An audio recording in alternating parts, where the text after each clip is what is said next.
ortiqcha xarajatsiz, boshi og'riqsiz, bemalol uyga kiyimlarim bilan kirib yashayman deyotgan bo'lsangiz, bu uy sizlar uchun. 3 xonali korolevskiy etaj, 2-etajda joylashgan kvartiramiz.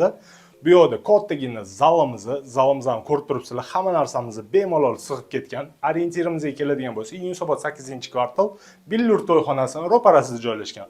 Bu xonamiz bo'lsa, oshxonamizni ko'rib turibsizlar, juda ham katta, elektroplita 50% skitkasi bor, gaz yo'q bu domimizda, o'zini o'tirib ovqatlanadigan joylari ham bor.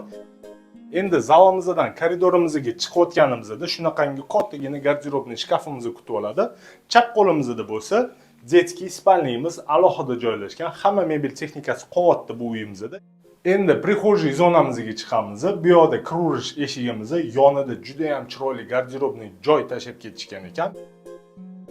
Bu yerda bo'lsa kattagina oynamiz joylashgan. Endi koridordan to'g'riga yuradigan bo'lsak, birinchi bo'lib sanuzelimiz keladi. Yonida bo'lsa hammomimiz joylashgan.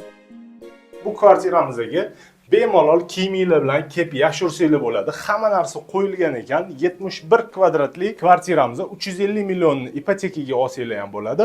Qolganini naqd bersanglar ham bo'ladi. Bu xonamiz bo'lsa, spalniyimiz o'zini oynasi ham bor. Ko'ryapsizlar, kattagina bemalol. Narxini bo'lsa $84 ming deyishyapti. Ya'ni albatta kelishtirib beradigan joyligi bor ekan. Bemalol telefon qilsanglar bo'ladi.